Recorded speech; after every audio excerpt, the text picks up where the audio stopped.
Olá pessoal, tudo bem? Vamos seguir nos nossos estudos bíblicos, estudos sobre a doutrina batista, os princípios da nossa fé. Na aula passada, nós paramos no quarto e no quinto mandamento. Lembrando, nós estamos estudando os mandamentos. Então vamos lá. Lembrando do sexto, sétimo e oitavo mandamento. Não matarás, não adulterarás e não furtarás. Opa, me perdi. Aqui, perdão. O que Deus requer nos mandamentos sexto, sétimo e oitavo? No sexto, que não firamos, odiemos ou sejamos hostis em relação ao nosso próximo, mas sejamos pacientes e pacíficos, até dispensando amor aos inimigos. Lembra que Jesus falou, amai os vossos inimigos. Então, gente, primeiro mandamento, não matarás, né? A melhor tradução desse mandamento seria não assassinarás. Então, assim, nós não devemos, não é somente matar uma pessoa que a gente não deve fazer isso. A gente não deve nutrir sentimentos hostis com relação às outras pessoas. Ah, mas aquela pessoa me fez mal, aquela pessoa me deve dinheiro, aquela pessoa me colocou na justiça. Você deve orar por essa pessoa. Você deve amar essa pessoa. Mas tem como? Tem. Se você crê que Jesus ressuscitou dos mortos, a Bíblia fala que o mesmo Espírito que ressuscitou a Jesus dos mortos é o Espírito que hoje está no cristão, habilitando o cristão a viver aquilo que Jesus disse. E Jesus disse, amai os vossos inimigos. Então, eu não sei se vocês já viram, mas há um vídeo na internet de uma mulher que teve a sua filha assassinada. E no velório, perdão, não foi no velório, foi na delegacia, ela chegou e falou frente a frente com o assassino da sua filha, ela chegou e falou, meu filho, eu te perdoo em nome de Jesus. Eu te perdoo, que Deus tenha misericórdia da tua vida. Então, como que uma pessoa pode amar e perdoar alguém que fez um mal tão grande? Esse é o poder que o Espírito Santo dá aos cristãos. Basta também lembrar de Jesus na cruz. Jesus na cruz disse o que para os seus inimigos? Ele orou e disse, Pai, perdoa-os. Eles não sabem o que fazem. Estevão, aquele que foi o primeiro martirizado pela fé, né, não negou a Jesus e foi apedrejado. Aí o que Estevão falou? Não lhes impute este pecado. Então, é para viver a fé cristã mesmo. É isso aí mesmo. Amém? Gente, só um parênteses. Legítima defesa não cabe aqui, tá? A Bíblia diz não assassinarás, tá? Agora, alguém entrou na minha casa, eu estou com a minha vida em risco, eu tenho que proteger a minha família, entrou um ladrão armado em casa e eu tenho uma arma em casa e eu mato essa pessoa em legítima defesa, isso não é assassinato, isso é legítima defesa. E tem um texto lá em Êxodo que fala sobre isso também. Claro que esse é um assunto mais extenso, nós podemos abordar isso em uma outra hora, tá? Mas legítima defesa não é assassinato, ok? Beleza? Só para ficar bem claro. Claro que se alguém vir atentar contra a nossa vida para que neguemos a fé, aí sim, aí eu não nego a minha fé e me entrego para ser morto por Jesus. É isso mesmo. Vamos lá ao sétimo. No sétimo mandamento, que nos abstenhamos de imoralidade sexual e vivamos com pureza e fidelidade, quer como casados, quer como solteiros, evitando todos os atos, olhares, palavras, pensamentos ou desejos impuros, bem como tudo aquilo que nos possa conduzir a isso, né? A tanto. Gente, então, não adulterarás, mas vai muito além do adultério. Aqui se fala da pureza sexual, tá? E nós devemos nos casar e nos mantermos puros com relação ao adultério. Não devemos adulterar, isso é um pecado. Mas essa questão do adultério vai muito além. Esse mandamento extrapola o adultério. Isso aqui significa pureza sexual. Então o cristianismo tem uma visão da sexualidade humana. A mulher e o homem devem usar a sua sexualidade para a glória de Deus. E sim, nós somos adeptos da pureza sexual até o matrimônio, até o casamento. Ah, não pode fazer sexo antes do casamento? Não, é pecado. É fornicação. A Bíblia enquadra esse pecado como o pecado da fornicação.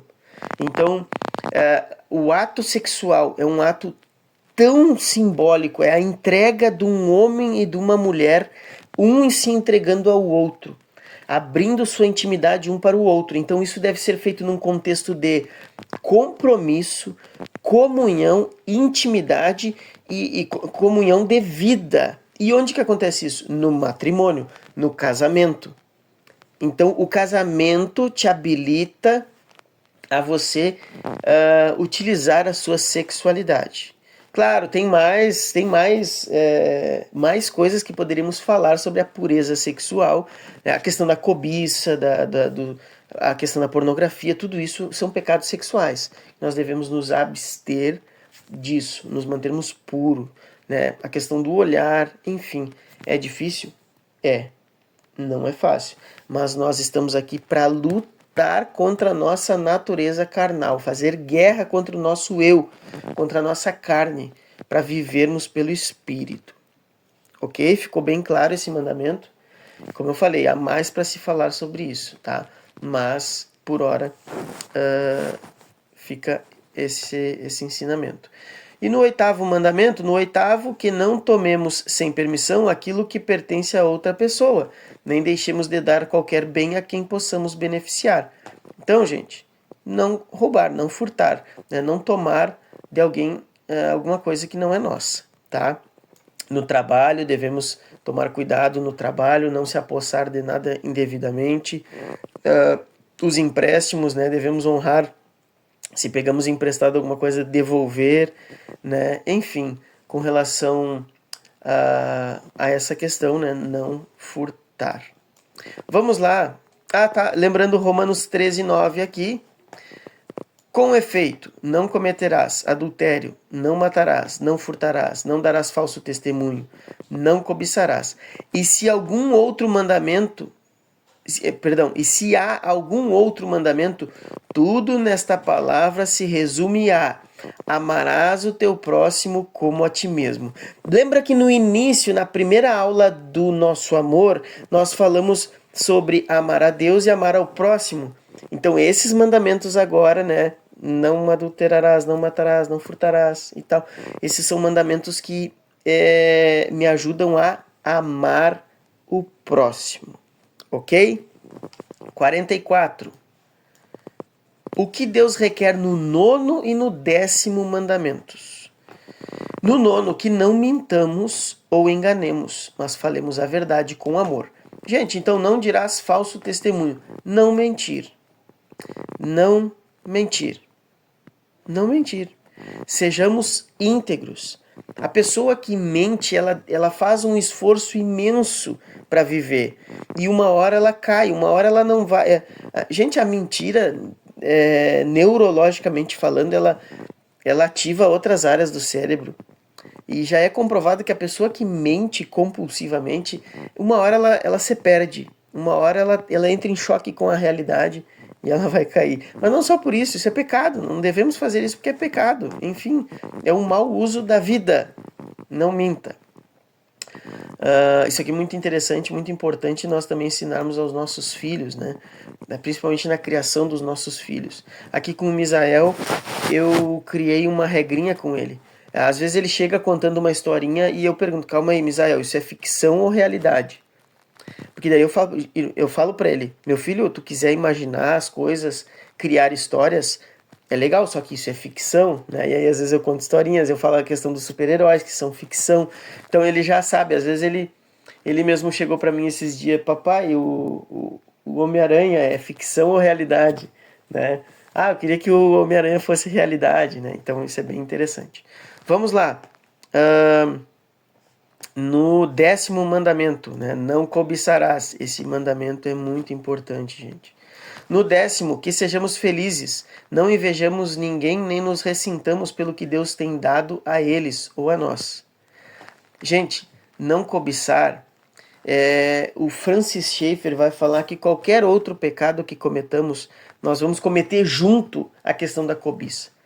Porque a cobiça é dizer o seguinte: Deus, tu não é suficiente. Deus, tu não é suficiente, eu tenho que mentir para viver bem. Entendeu? Então, tu cobiça algo além de Deus. Então, não é, claro, a cobiça, né, propriamente dita é o quê? É você desejar outras coisas, né? Tu ficar olhando muitas vezes o bem do próximo. Ah, o fulano lá comprou um carro e eu tô aqui com essa motinho. E aí tu ficar cobiçando aquilo, se ressentindo, ficando triste. Olha lá, o fulano tem tudo, eu não consigo nada. Ah, isso e aquilo. Então, isso é dizer que Deus não sabe do que está fazendo. Por isso que é um pecado tão grave. Então eu tenho que cometer outros pecados porque eu não confio em Deus. Tipo assim, tá? Então não devemos cobiçar. Romanos aborda muito isso. Paulo fala sobre essa questão da cobiça quando Paulo vai falar da própria vida espiritual dele. Então vamos lá. Agora, para encerrar, vamos nos alongar um pouquinho, mas é necessário. 45. É possível alguém guardar perfeitamente a lei de Deus? Desde a queda, desde o pecado, né? Nenhum ser humano foi capaz de guardar perfeitamente a lei de Deus, quebrando-a constantemente por pensamento, palavra e ato. Tá? Nós pecamos nessas 3 formas aí, gente: pensamento, palavra e ação. Também por omissão, muitas vezes, né? Tem um 4º item aí, a omissão, né? Lembra que Jesus falou: tive fome e não me deste de comer, né? Então, nossos pensamentos, palavras e atos podem pecar. E nós não temos como guardar perfeitamente a lei de Deus. E aí entra Romanos 3, 10 ao 12 aqui, como está escrito: não há um justo nenhum sequer, não há ninguém que entenda, não há ninguém que busque a Deus. Todos se extraviaram e juntamente se fizeram inúteis. Não há quem faça o bem, não há nenhum só. Todos somos pecadores. Todos fomos e somos afastados de Deus. Vamos seguir aqui, ó. Deus nos criou incapazes de cumprir a sua lei? Não, mas devido à desobediência de nossos primeiros pais, Adão e Eva. Toda a criação é caída. Nascemos todos em pecado e culpa. Somos corruptos por natureza e incapazes de guardar a lei de Deus. Lembra que eu falei agora há pouco? Somos pecadores. Mas Deus criou o ser humano assim? Não, Deus criou Adão e Eva. Adão e Eva, sim, tinham livre arbítrio. Eles foram criados capazes de guardar a lei de Deus. Mas eles quebraram a lei de Deus. Então eles caíram de um estado de comunhão com Deus para um estado de pecado e rebeldia contra Deus. O pecado, ele é também uma rebeldia contra Deus. E hoje, se Adão e Eva caíram, os seus filhos, a descendência de Adão e Eva, também. Vamos lá, vamos seguir. Não se assuste. Já que ninguém consegue guardar a lei, qual é o seu propósito? Que conheçamos a vontade e a natureza santa de Deus, e a natureza pecaminosa e desobediente de nossos corações. Então, os mandamentos revelam a vontade de Deus, a lei de Deus, o que Ele deseja para a nossa vida. E também mostra o quanto somos pecadores. Assim, nossa necessidade de um Salvador. Se nós pecamos, nós quebramos a lei de Deus e saímos da comunhão com Deus e estamos caídos. Então necessitamos de alguém para nos conduzir a Deus novamente. E esse alguém é Jesus. Então vamos lá. A lei também nos ensina e exorta a viver uma vida digna de nosso Salvador. Por isso, nenhuma carne será justificada diante dele pelas obras da lei, porque pela lei vem o pleno conhecimento do pecado. Eu não sou salvo pelas obras. Eu sou salvo por Jesus, pelo sacrifício de Jesus, para fazer boas obras. tá? Finalizando, o que é pecado? 48. Pecado é rejeitarmos ou ignorarmos a Deus no mundo que Ele criou, rebelando-nos contra Ele e vivendo sem tê-lo como referencial em nossa vida. Não sermos ou fazermos o que Ele requer em sua lei, os mandamentos, o que resulta em nossa morte e na desintegração de toda a criação. 1 João 3,4. Qualquer que comete pecado também comete iniquidade, porque o pecado é iniquidade. Então, pecado é errar o alvo, pecado é desobedecer, pecado é se sujar, pecado é você fazer uma coisa que Deus não quer que você faça. É viver de um jeito que Deus não te criou para viver. Ah, Lucas, mas todos nós somos pecadores, todos nós somos maus. Sim, por isso Deus enviou Jesus Cristo para nos salvar dos nossos pecados e hoje possamos viver em novidade de vida, uma nova vida em Jesus. Gente, essa aula se alongou um pouco, tá? Eu peço perdão, mas é necessário. E finalizamos então o nosso curso O que Cremos.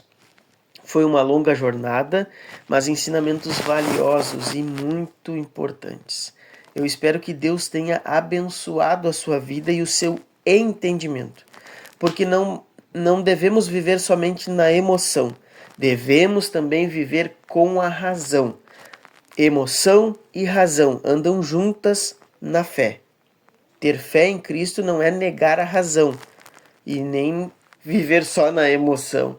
É emoção e razão juntas, para entendermos o nosso Senhor Jesus Cristo e vivermos pela fé nele. Que Deus te abençoe, em nome de Jesus.